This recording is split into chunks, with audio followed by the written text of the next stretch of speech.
Salut les potes, ça fait longtemps qu'on n'a pas fait une sortie vidéo, bien sûr. Et oui, mais je fais plein d'autres vidéos, vous avez vu, et je vous invite à les regarder d'ailleurs, à aller faire un tour. D'ailleurs, pensez tout de suite, hein, on va pas tergiverser, mettez un pouce bleu, abonnez-vous à cette chaîne si ce n'est pas fait, et puis partagez la vidéo si elle vous plaît, mais ça vous pourrez le faire à la fin. Ouais, je vous laisse un peu de répit quand même. N'empêche que cette vidéo, c'est sur le Q30+. Alors, Quest Q30, Q30+, c'est la même chose, et si ce n'est que sur le Q30+, eh bien vous avez le casque sans fil wire-free qui est déjà intégré et que vous pouvez porter.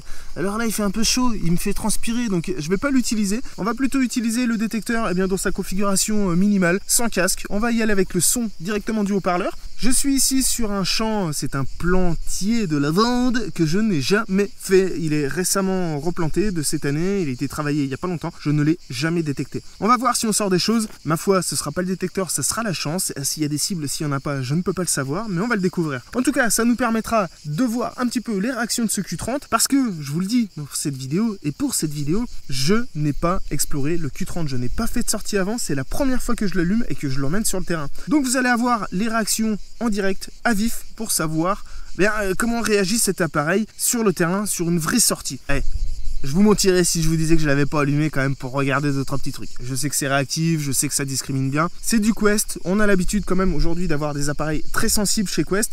Donc il va falloir adapter le réglage en conséquence. On a sur ce Q30 quelques petites nouveautés comme la gestion de l'effet de sol automatique. Alors la gestion de l'effet de sol chez Quest, c'est pas ce qu'il y a de plus précis, on va dire, jusque maintenant. Ça marche bien, mais c'est pas non plus ouf. Donc on va voir si en mode tracking, il est capable de gérer le sol correctement. Ici on a des minéralisations qui sont peu changeantes, donc on devrait avoir quelque chose d'assez correct. Puis on va explorer un petit peu surtout ses réactions, voilà, voir les réponses sur cible, c'est ça qui nous intéresse. Il est annoncé comme un appareil étant assez puissant, assez sélectif, donc c'est ce qu'on veut voir aujourd'hui. Pour ce qui est de la détection à la plage, parce que oui, il a un mode plage, nous ne ferons pas de plage aujourd'hui, je n'ai pas de plage à proximité. On fera une vidéo sortie rivière, ne vous inquiétez pas.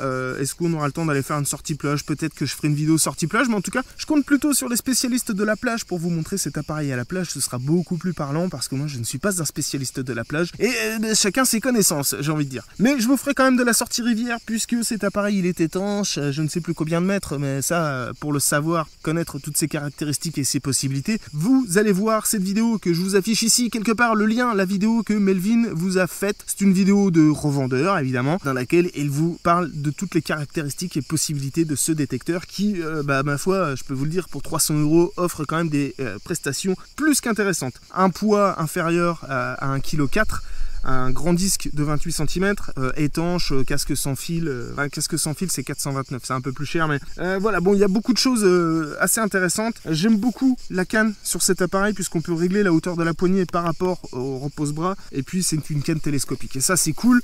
Voilà, c'est un concurrent direct du Simplex, hein. Franchement, aujourd'hui les fabricants se lancent sur ce créneau, et c'est très bien parce que ça vous permet d'obtenir des appareils aujourd'hui moins chers, plus performants, avec plus de prestations, et ça c'est cool. Bon, j'ai assez blablaté, vous allez voir la vidéo de Melvin pour en savoir plus sur cet appareil. Moi, je vais me contenter de vous dire ce que j'en pense. Dans cette vidéo, on va faire 1 heure de détection, pas plus, pas moins. On va vraiment faire seulement 1 heure, on fera pas tout le terrain, 1 heure pour voir ce qu'on va trouver et puis faire quelques cibles. Et ma foi, si en 1 heure j'ai pas fait de cible, je pousserai un petit peu, hein. Encore une fois, je peux pas vous mentir, on poussera un petit peu histoire de toucher quand même quelques cibles et de voir les réactions de cet appareil, parce que c'est le but de cette vidéo quand même. Et ça fait quelques minutes déjà que je vous saoule, donc c'est parti. Allez, je me tais, on écoute un peu les cigales et puis on va détecter.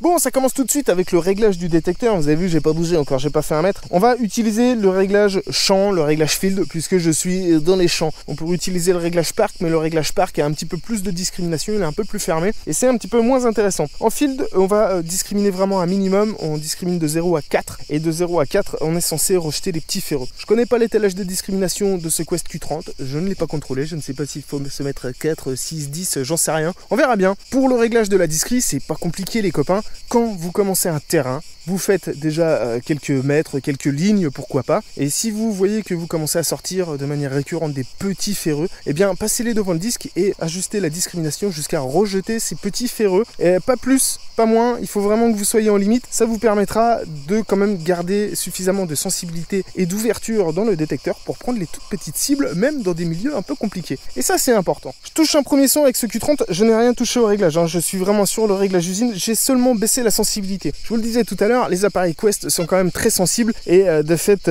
si je ne baisse pas la sensibilité, au moindre choc du disque, je vais avoir un faux signal. Donc j'ai descendu cette sensibilité à 80, vous l'ajustez encore une fois selon le terrain, c'est pas, hein, ça dépend de tas de trucs, mais voilà, pour moi ici c'est 80 qui m'a permis d'être stable. Et je touche ici une première cible. Et ce qui est intéressant, c'est que jusque maintenant, j'ai fait quelques mètres hein, seulement, j'ai touché quelques ferreux, il craque bien, il reconnaît bien les ferreux, on n'a vraiment pas de souci là-dessus. Je sais même pas quel est l'effet de sol, rien, je n'ai rien touché. Hein. Et j'ai une excellente réaction. Et là, malgré que j'ai un disque de 28, j'ai une cible qui est, c'est pas clair. Je vais vous faire écouter ça et vous allez voir que tantôt on est ferreux et puis tantôt j'arrive à accrocher une petite cible lorsque je réduis mon balayage et c'est ça qui m'intéresse. Est-ce que cet appareil est suffisamment sélectif et sensible pour me trouver une cible au milieu des ferreux? C'est ce qu'on va découvrir, je l'espère en tout cas.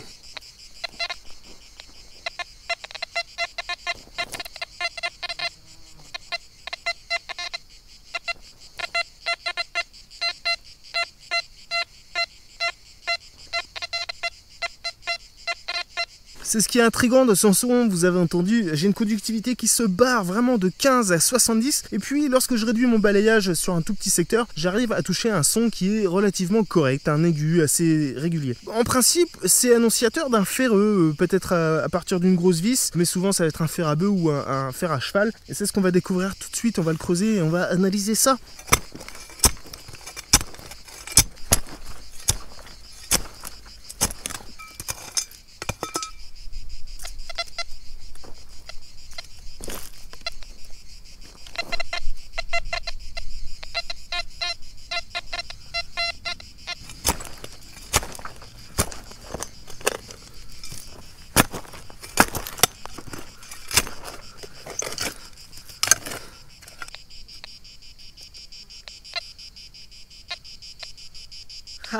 Bon les copains, c'est sans appel, j'ai ouvert le trou, vous avez vu la galère. Je vais pas continuer à le creuser, c'est du béton armé. Hein. Ceux qui nous disent c'est facile de détecter dans le sud, je vous invite à venir. Hein.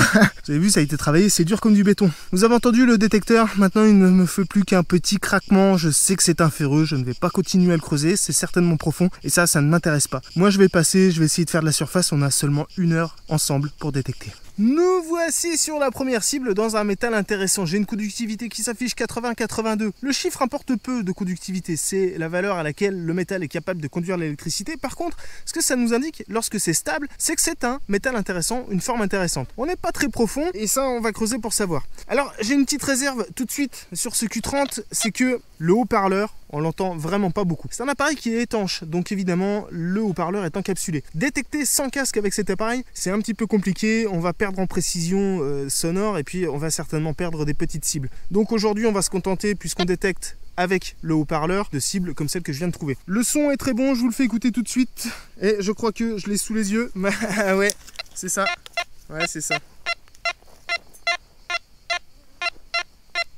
Alors, je vais vous expliquer un autre truc sur le son. Voilà, c'est ça, c'est là. Bon, c'est un petit capuchon de Buse. Voilà, c'est pas terrible, c'est pas ouf, mais c'était complètement sur le disque. Alors, on entend que le son, il oscille entre médium et aigu. Et ça, c'est l'étalage des tons. Sur le Q30, on peut régler l'étalage des tons un petit peu comme sur un Deus. Je peux lui dire, tu me mets ton grave de 0 à 10 par exemple. De 10 à 40, tu me mets le ton machin. Et de temps à temps, tu me mets le ton truc. Je peux choisir différents types de tons, du pitch, je ne sais plus quoi, 2, 3, 4, 5 tons.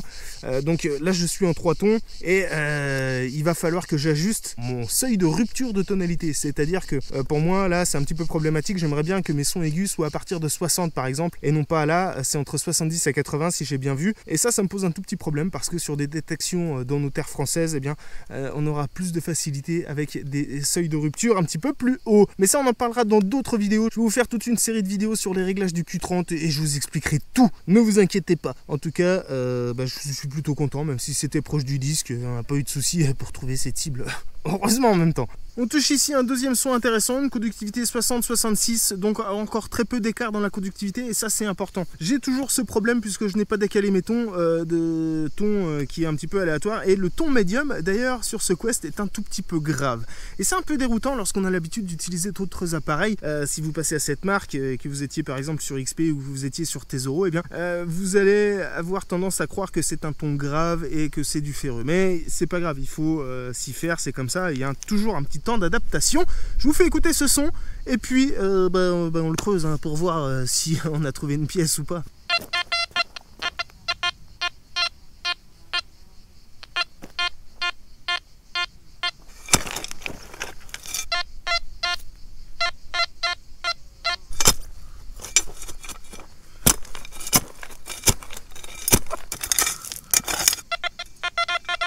Ouf, c'est sorti.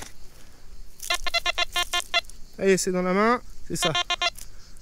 Oh, bah c'est un petit morceau de décor. Je ne sais pas ce que c'est, je ne saurais pas vous dire quelle est la matière. Ouais, je sais pas, c'est une espèce de zinc ou je ne sais quoi. On l'a pas pris très profond, la réponse audio était bonne. La conductivité, vous avez vu, c'était assez précis. On est assez proche des valeurs qu'on a habituellement, donc ça m'indique, en tout cas, c'est un retour d'expérience. Ça, vous pouvez pas le savoir si vous êtes débutant. Pour moi, ça m'indique un sol qui n'est pas spécialement minéralisé, pas spécialement difficile, donc c'est plutôt intéressant. La réponse du détecteur, elle est correcte. Il n'y a vraiment pas de problème là-dessus. Il faut juste que je décale un petit peu mes tons parce que ça me perturbe un petit peu. Mais sinon, je suis plutôt content. Vous avez vu néanmoins une erreur stratégique. C'est une erreur de débutant.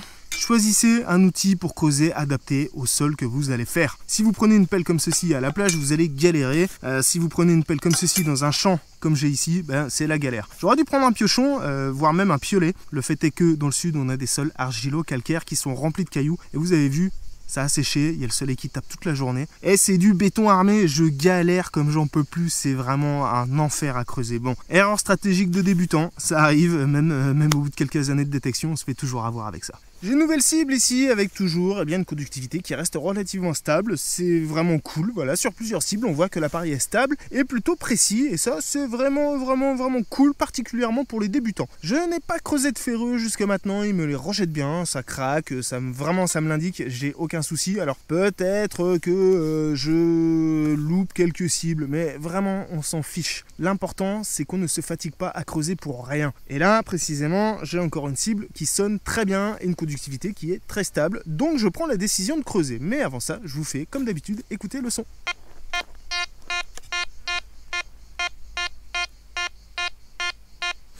Ah d'ailleurs, concernant le son, petite précision, vous avez vu, vous avez entendu, surtout vu, d'accord, mais surtout entendu, j'ai ajusté mes seuils de tonalité. Et là, ça y est, je ne suis plus perturbé, j'ai un son qui est régulier, c'est pas en train d'osciller entre deux tons à la con. Donc ça c'est important, quand vous avez un détecteur qui vous permet de régler les seuils de tonalité, je vous le redis, on en parlera dans une autre vidéo, eh bien n'hésitez pas parce que ça peut vous éviter pas mal de déconvenues et ça rend l'appareil beaucoup plus simple à utiliser.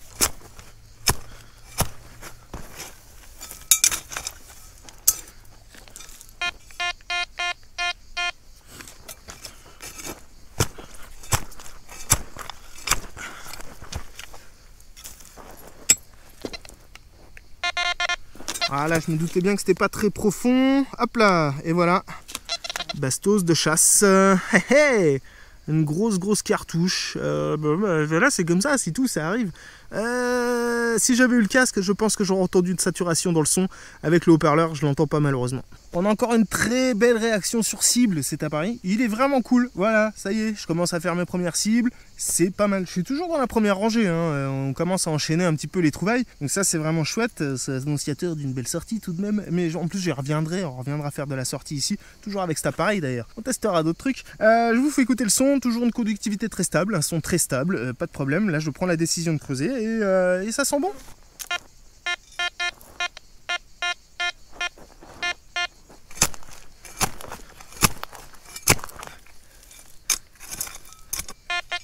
Ah, c'est bien quand c'est pas profond. Je kiffe. Non, c'est pas ça.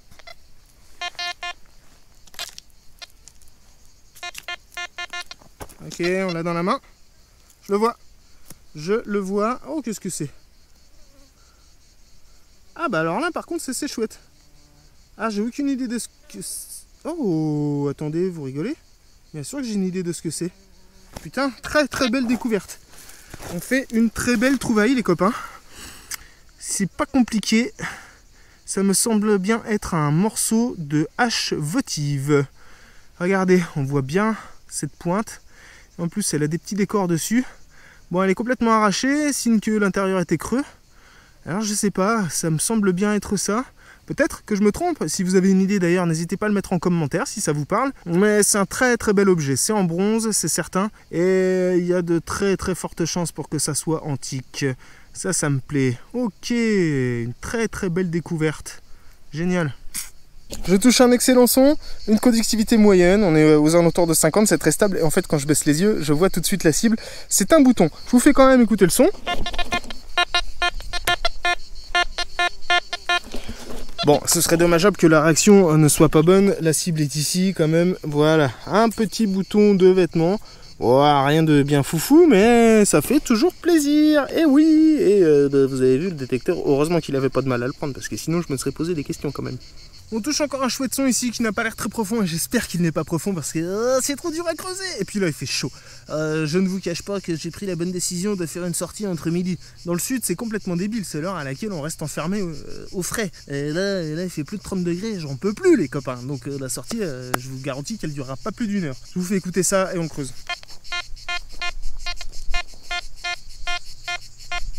Oh la galère.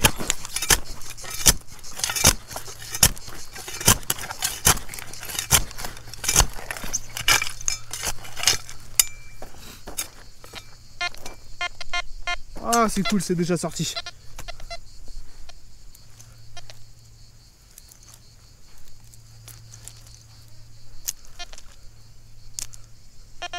Voilà. Oh, c'est une couleur de bronze. Oh non. Oh, même pas. Oh. Alors là les copains, on est encore sur un petit objet antique. Ça c'est certain. Regardez ça. On est clairement sur un morceau de tête d'animal, j'imagine. C'est peut-être bien un morceau de fibule ou quelque chose comme ça. En tout cas, on est sur quelque chose de vraiment intéressant. Ça, c'est chouette. Bon, c'était pas profond. Une petite précision quand même. Les cibles que je fais jusqu'à maintenant ne sont pas profondes. Ne vous inquiétez pas, c'est pas une question de détecteur qui n'est pas puissant. C'est un détecteur qui est puissant. On fera des tests encore une fois dans une autre vidéo. Je vous montrerai que ça va plutôt profond. D'ailleurs, je peux vous montrer un truc tout de suite. Regardez cette cible. Je la prends à une vingtaine de centimètres. Sans trop de soucis, elle fait à peine 1 cm. Donc c'est pas mal du tout. Avec un petit peu de réglage, là il faut savoir que quand même je suis pas du tout réglé. Avec un petit peu de réglage, on va la prendre beaucoup plus profond. Donc ne vous inquiétez pas là-dessus. Et puis si je prends ça à 20 cm dans un air test, ça veut dire qu'en terre à 25 cm c'est pris sans problème. En plus avec un peu de réglage, on peut aller jusqu'à 30 cm sur ce genre de cible sans aucun souci. Et je vous le démontrerai dans une autre vidéo, vous verrez. Mais ça, peu importe, je vais vous dire, la puissance, c'est pas quelque chose qui doit être pris en compte. L'important sur un appareil, c'est sa capacité à détecter, à continuer à détecter dans des milieux difficiles. Parce que on va souvent vous présenter des appareils comme étant très puissants, sauf que dès qu'il y a des difficultés de sol, notamment dans les milieux ferreux et ou minéralisés, eh bien les performances s'écroulent. Je ne vais pas citer de marque, je ne vais pas citer d'appareil, mais il y a beaucoup de détecteurs qui sont présentés comme étant très puissants parce que c'est leur seul argument. Et que finalement, eh bien, dès que vous avez le moindre souci, eh bien, le détecteur ne détecte plus rien. Voilà, il est incapable de prendre ou de descendre en profondeur. Donc, je préfère des appareils comme le Quest qui sont sélectifs et qui me permettront de continuer à prendre des cibles dans des conditions particulières. Ce qui est intéressant, donc je vous le disais, sur les cibles, on les prend, elles sont pas profondes. Ça tient aussi à la nature du terrain. Le terrain, eh ben, en ce moment, il est hyper dur, c'est vraiment caillouteux. Les cibles ne s'enfoncent pas beaucoup dans le sud. Si vous regardez toutes mes vidéos, en moyenne, je prends des cibles entre 10-15 cm, vraiment pour la grande majorité. Parfois plus profond, mais la grande majorité, c'est 10-15 cm. Et c'est pas une question de détecteur, parce que ça, c'est quel que soit le détecteur que j'utilise, ça tient vraiment au terrain. Et donc, ne vous inquiétez pas lorsque vous faites des sorties, quel que soit votre détecteur, encore une fois, si vous ne prenez pas profond ou si vous ne prenez que des choses profondes, eh bien, ça dépend de la nature du terrain, mais aussi des objets. Donc, dans cette vidéo, ne prenez pas en compte, ne prenez pas pour exemple les profondeurs que vous voyez, puisqu'elles ne sont pas du tout représentatives des réelles capacités de ce détecteur. Allez les potes, il est temps de faire une petite pause à l'ombre d'un chêne et de commencer à vous parler un petit peu plus sérieusement de cet appareil qu'on vient d'utiliser pendant un certain temps, quasiment 1 heure. Je vais quand même refaire un petit peu de détection parce qu'on a de la chance de trouver des choses et que c'est plutôt cool. Donc même s'il fait très chaud, je vais au minimum refaire 1 ligne, voire 2. Donc tant pis pour ce qu'on avait dit initialement pour l'heure de détection. On trouve des choses, c'est cool. J'ai envie de continuer un petit peu. Et puis de toute manière, je vous le disais, on y reviendra. Je vais vous parler un petit peu de ce Quest Q30 après un certain temps d'utilisation. Vous savez, j'aime vous parler des défauts des détecteurs et je vais le faire parce qu'il n'est pas exempt de défauts. Les défauts vont se trouver principalement dans l'ergonomie. Et ça, c'est un problème récurrent chez les fabricants aujourd'hui de faire des cannes droites. Lorsqu'un détecteur fait moins d'1,2 kg, moins d'1 kg, ça pose pas vraiment de problème. Franchement, c'est pas désagréable à utiliser, c'est plus facile à régler, c'est un peu plus léger, bref, ça a quand même quelques avantages. Par contre, ça a des inconvénients énormes. Et l'inconvénient, entre autres, qui est énorme, surtout sur un appareil comme ça qui dépasse 1,2 kg, je crois qu'on est autour d'1,4 kg, et donc les appareils plus lourds, c'est encore pire. Mais lorsqu'on dépasse 1 kg, 1,2 kg, pour moi, c'est vraiment rédhibitoire la canne droite. Pourquoi? Parce que ça tire ici et ça tire dans l'épaule. Et ça, c'est seulement au bout d'à peine 1 heure de détection. Je prends soin de régler correctement ma canne, je détecte très proche de mes pieds, je suis très attentif à ça, et pourtant, ça commence à me tirer. Voilà, je le sens, pourtant je suis quelqu'un de sportif, et les gens qui vont vous dire, un appareil, mais t'inquiète pas, il est bien équilibré, c'est du pipeau. Je vous mets au défi de faire plus de 2 heures de détection et de me montrer 2 heures non-stop de détection avec un appareil comme ça sans avoir le bras défoncé. Donc c'est pas possible, ça fait mal à l'épaule et ça fait mal à l'avant-bras et à la longue ça fait mal au coude et surtout derrière l'épaule. Donc ça vraiment pour moi sur des appareils de ce poids-là c'est vraiment rédhibitoire et je trouve ça extrêmement dommage. Vraiment dommage, cet appareil aurait tout à gagner à avoir une canne en S. Et tous les appareils d'ailleurs devraient avoir des cannes en S. Donc ça c'est le premier petit souci. Deuxième petit souci sur l'ergonomie, c'est que lorsque je détecte, eh bien, je sens un léger ballon. C'est pas grand chose. J'ai resserré les patins, mais je sens quand même un léger jeu, vraiment de rien du tout. Et pourtant, à la longue, moi, c'est quelque chose qui me saoule. J'aime pas sentir ce tout petit cloc. Et je dois bien avouer qu'au bout d'un certain temps, ça me gonfle. Donc, je réglerai le problème. C'est pas encore un gros souci, mais peut-être qu'à la longue, ça devient chiant. Et ça, c'est quelque chose, encore une fois, qui est commun à toutes les cannes télescopiques droites. Alors, c'est encore pire sur les cannes télescopiques qui n'ont pas ces patins de serrage, mais qui ont des serrages classiques. Encore une fois, je ne vais pas citer de marque, mais alors ça, franchement, c'est catastrophique. Et surtout, dans le temps, ça devient vraiment une grosse galère. Donc, les cannes droites, arrêtez de nous mettre des cannes droites, bon sang. La deuxième chose que j'aime pas trop sur cet appareil, eh bien, c'est la poignée. Elle a un toucher assez agréable, pourtant elle est en plastique. On n'a pas de rubber dessus. Et ici, j'ai une terre qui est très poussiéreuse. Je vous disais, c'est un terrain argilo-calcaire, donc c'est de la poudre très fine. Regardez, j'ai la main toute blanche et j'ai une main qui commence à glisser. Et du coup, la prise en main, elle est difficile. Je suis obligé de resserrer ma poignée au fur et à mesure. Et ça, c'est encore une source de problème, une source de stress, notamment pour le poignet. Donc au niveau ergonomie, c'est pas génial. Même si la prise en main est bonne, l'angle est très bon. Et il faudrait que je regarde d'ailleurs par rapport au Deus s'ils n'ont pas pris le même angle, parce que c'est très agréable. On a les yeux qui tombent tout de suite sur l'écran. Et bien pourtant, dès que j'ai la main qui est un petit peu poussiéreuse, je suis obligé de resserrer, donc ça me pose problème. Donc encore une fois, évidemment, ils ont tiré les coups vers le bas, je comprends ce genre de truc, mais je comprends pas cette décision de ne pas mettre un tout petit peu de rubber comme ils l'ont fait sur d'autres gammes. Ça c'est vraiment dommage, ils auraient pu le mettre, en plus ils l'ont fait partout sur le boîtier, là où c'est pas utile, là où c'est juste pour le style, et là ça aurait été utile. Donc ça c'est un truc à corriger, Quest, si vous me regardez, corrigez ça. Du reste c'est un peu les seuls défauts que je lui trouve. La qualité de fabrication, Quest a fait vraiment un bond en avant. Alors là je vous le dis carrément, déjà avec les séries X5, X10 ils avaient déjà fait un bond en avant, mais là sur le Q30 on a vraiment quelque chose de très bien fini, et c'est très agréable. Les menus, toute l'ergonomie du logiciel, c'est un bijou. Franchement, vous avez grave assuré. C'est hyper accessible. J'ai pas besoin de sortir le manuel pour comprendre comment régler l'appareil. Je fais tout intuitivement et ça, c'est génial. C'est une réussite. Parfait. Merci. Bravo. Il y a quelques petits trucs qu'il va falloir que je révise parce que j'ai pas bien compris la philosophie de certaines petites choses, mais il y a vraiment rien de grave, les copains. Avec le simple manuel de démarrage rapide qui est fourni dans la boîte, franchement, vous avez toutes les capacités pour vous en sortir avec cet appareil, tellement il est simple d'utilisation. Les touches, elles sont hyper agréables, ça répond du tac au tac, il n'y a vraiment aucun souci, je vous le redis, c'est intuitif, clair, très lisible, l'écran il est parfait, j'aime beaucoup, même en plein soleil. Alors ça, encore une fois, c'est une difficulté que je trouve dans le sud, souvent on a du mal à voir l'écran, et ben là c'est pas le cas, tout est très bien fait. Le seul petit reproche que j'aurais sur cet écran, c'est que la protection d'écran ici elle est brillante, et ça me pose deux soucis. Le premier souci, c'est que ça va se rayer tout de suite au fur et à mesure que je vais le toucher. D'ailleurs, je commence déjà à avoir des rayures dessus, alors que vous voyez, ça fait à peine 2 heures que je suis sorti. Ça se remplace, c'est pas le problème, mais c'est chiant. Et la deuxième chose, c'est que je préférerais avoir, comme sur XP, un verre légèrement satiné ou une protection d'écran légèrement satinée. Encore une fois, vous me direz, ça peut se rajouter après. Ok, mais pourquoi ne pas le faire en usine? Et oui, parce que ici, je suis dans le sud, et lorsque je détecte avec le soleil, j'ai le même problème sur d'autres marques, et bien lors des balayages, j'ai des reflets qui viennent me gêner et qui viennent me taper dans l'œil. D'autant plus que moi j'ai des lunettes, c'est encore pire. Et ça, c'est chiant. Donc, à penser, mettez un petit truc légèrement satiné, un stickers transparent suffira, fera bien l'affaire. Voilà, c'est les seuls reproches que j'ai à faire à ce détecteur. Concernant les qualités, le logiciel nickel, la qualité de fabrication top, mais c'est surtout les performances que je trouve très intéressantes. On n'a pas eu l'occasion de pouvoir tester en profondeur dans cette vidéo. Par contre, on n'a pas creusé de ferreux, on n'a pas creusé de cochonneries, et on a trouvé très facilement, on a identifié très facilement des cibles intéressantes.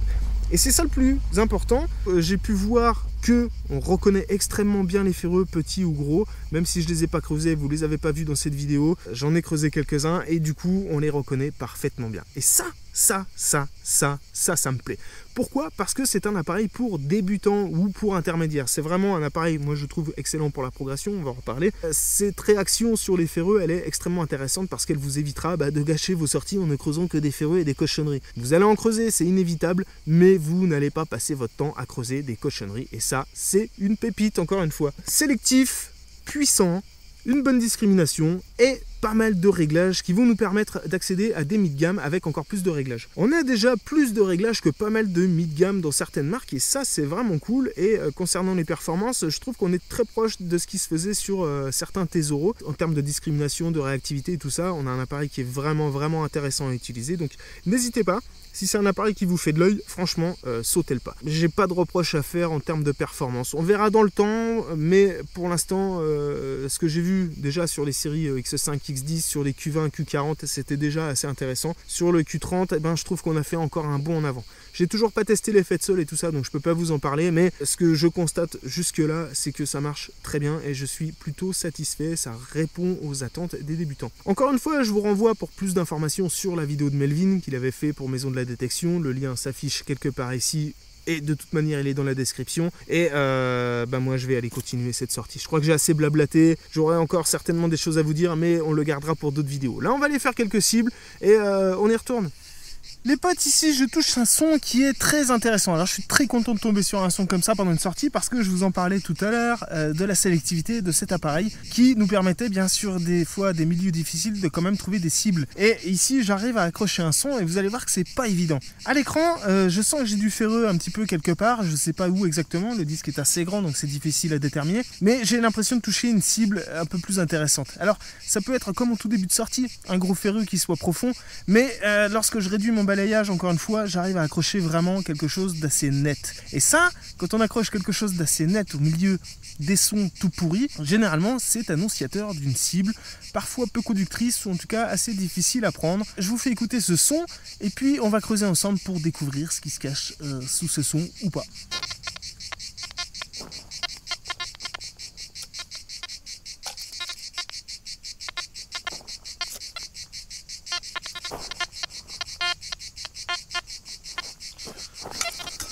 Avant de creuser, je vous fais un petit point. Je ne sais pas si vous avez été attentif, mais si vous ne l'avez pas été, je vous invite à remettre cette petite scène. Vous entendez que ça crépite un petit peu de partout. Et pourtant, lorsque j'insiste un petit peu, il faut toujours insister sur les sons qui crépitent. Attention, c'est des petites zones qui peuvent receler des choses intéressantes. Si quelqu'un est passé avant vous, c'est probablement là que vous allez trouver quelque chose que l'autre a laissé.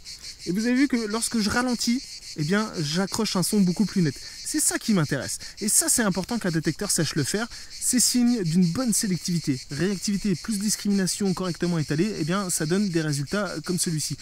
Maintenant, je vais tourner un petit peu et on va voir si vraiment mon intuition se confirme ou non. C'est la méthode, justement, pour confirmer une intuition avant de creuser.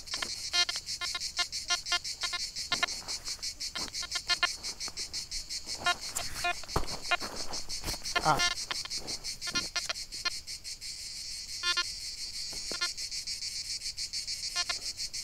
Non.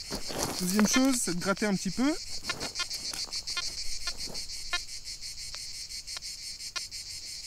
Bon, ça a l'air d'être du gros ferreux. Ah.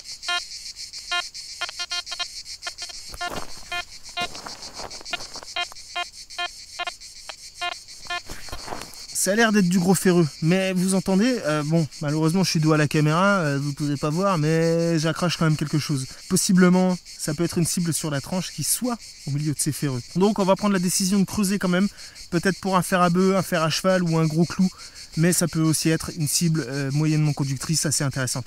Je l'ai déjà montré dans d'autres vidéos, ça se voit assez régulièrement. Donc ça, vraiment, il faut y aller, particulièrement quand vous êtes débutant, essayez de vous concentrer sur ce genre de son et d'apprendre sur ce genre de son. C'est là que vous allez vraiment acquérir un maximum d'expérience et prendre souvent des très jolies cibles.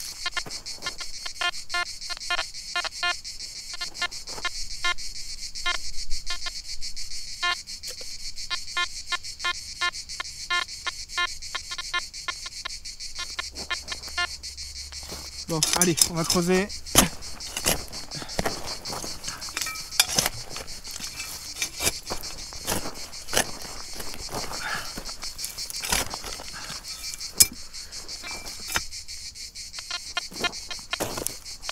Yeah. C'est sorti les copains. Regardez ça. Regardez ça. C'est une alliance. Et le poinçon est là. Donc déjà, je peux vous dire une chose. C'est que ça, c'est de l'or. Et je vais vous dire pourquoi c'est de l'or. Tout simplement parce que l'or ne s'altère pas. Lorsqu'il sort de terre, il n'est pas oxydé. On l'a pris quand même à une profondeur assez acceptable. 10-15 cm, c'est probablement pour ça qu'on avait du mal à la prendre. Elle devait être un petit peu sur la tranche. Regardez, on voit la marque ici. Elle devait être probablement sur la tranche, c'est pour ça qu'on a du mal à la prendre. Et puis, deuxième chose, il faut savoir que l'or, c'est un conducteur stable. C'est pas un excellent conducteur. Enfin, ça n'a pas une conductivité très importante. C'est un excellent conducteur puisque c'est un conducteur stable.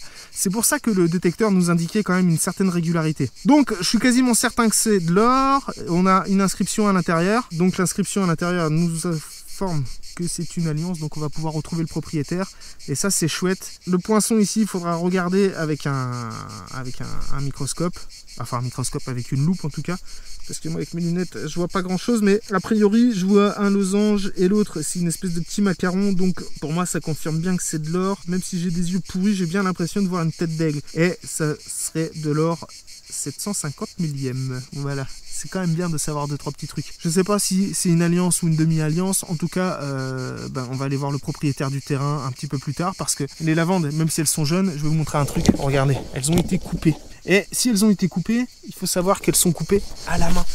Et entre-temps, le tracteur est passé. Donc en fait, il y a fort à parier que ce soit un des coupeurs qui ait perdu son alliance et à mon avis, il va être content de la récupérer. Donc je vous donne pas les inscriptions qui sont à l'intérieur évidemment parce que si je ne retrouve pas le propriétaire localement, il faudra que je fasse une petite annonce sur internet et je garde secret les inscriptions parce que la personne qui reconnaîtra cette alliance en regardant la vidéo, elle pourra me la demander et la seule preuve que j'aurai pour lui restituer, c'est ce qui est écrit à l'intérieur. Vous ne me voyez pas sauter de joie, mais je suis vraiment content.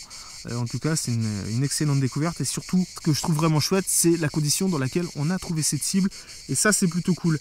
Donc, toujours insister, même si je ne vous le montre pas systématiquement dans les vidéos, je vous montre toujours dans les vidéos de sortie au moins une insistance sur les ferreux. Je le fais systématiquement parce que, regardez, ça arrive une fois sur 100, peut-être une fois sur 1000, mais regardez ça. Ça doit être la 3e fois seulement dans une de mes vidéos que je fais une petite bagouze en or. Et ça, c'est excellent, c'est extrêmement rare, mais ça arrive. Et c'est aujourd'hui avec le Q30 et ça c'est cool, je suis plutôt content.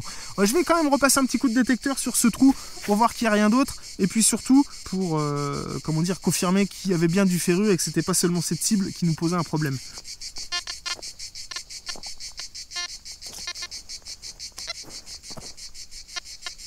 Oh attendez.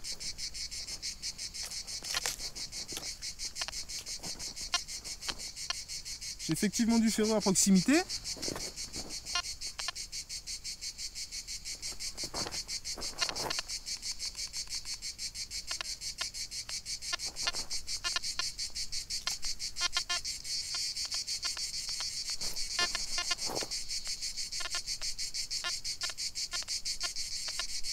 Je sais pas si vous avez bien entendu au son, mais on a la différence ici. Là, c'est un ferreux, ça je le sais. Vous entendez, le son il est moins net, c'est pas du tout pareil. On n'a absolument pas la même réaction. Et c'est ce qui m'a permis de faire la différence et de prendre la décision de creuser. Alors que potentiellement ça pouvait être un ferreux. Il y a quand même une différence et ça paye.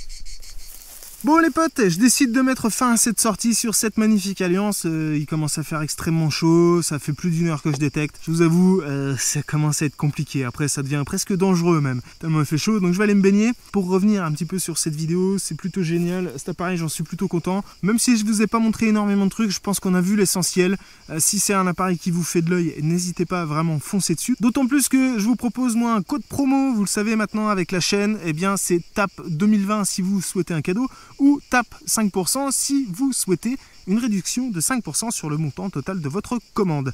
C'est à la maison de la détection bien sûr, tout est dans la description de cette vidéo. N'hésitez pas donc à utiliser ces codes promo. Et alors il y a un minimum d'achat bien évidemment, mais ne vous inquiétez pas, c'est 169 balles, donc ça passe largement sur un Quest Q30, même sur un petit Quest X5 ça passe. Donc ça c'est cool. Et puis si vous vous posez la question encore de quel appareil vous devez choisir, eh bien je vous dirai ceci, c'est ce que je répète assez régulièrement, faites-vous plaisir. Si vous n'avez pas le recul nécessaire, si vous n'avez pas l'expérience nécessaire pour choisir vous-même votre appareil et cerner vos besoins, eh bien faites juste confiance au design et à votre envie. Achetez-vous quelque chose qui vous fait plaisir, faites-vous plaisir, c'est le plus important.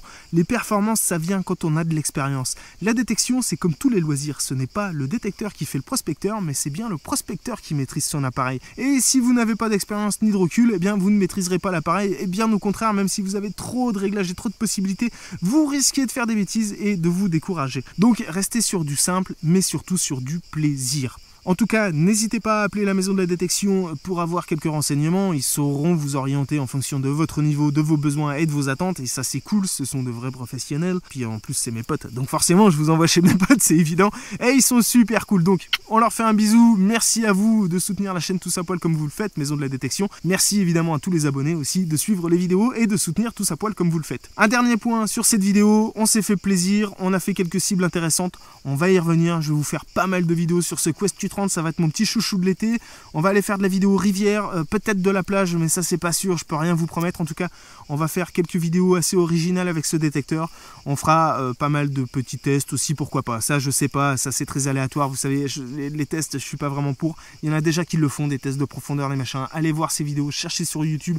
Il y en a pas mal, pas forcément en France, mais il y en a à l'étranger. Et puis moi je vais vous faire aussi toute une série de vidéos sur les réglages de ce Quest Q30 et Q30 Plus qui vont arriver incessamment sous peu. Je vais reprendre tout le manuel avec des précisions, je vais vous montrer avec des démonstrations et tout ça. Donc vous aurez tout ça très bientôt, ne vous inquiétez pas, soyez juste un petit peu patient parce que c'est les vacances et quand on habite dans le sud, les vacances, c'est important. Mais je plaisante, je vais vous faire ça le plus rapidement possible. Ça y est, je suis dans les starting blocks, c'est parti, on va envoyer de la purée sur le Quest Q30 parce que cet appareil aujourd'hui, il m'a vraiment plu.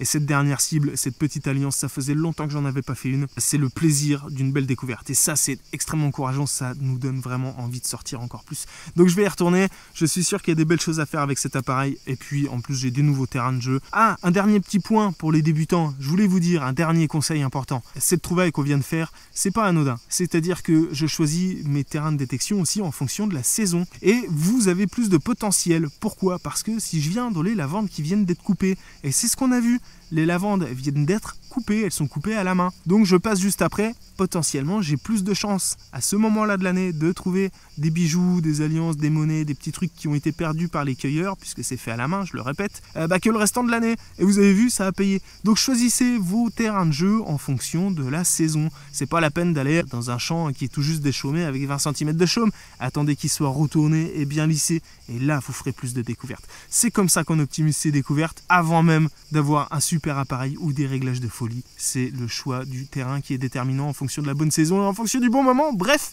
je vous ai beaucoup cassé la tête dans cette vidéo. J'ai parlé énormément.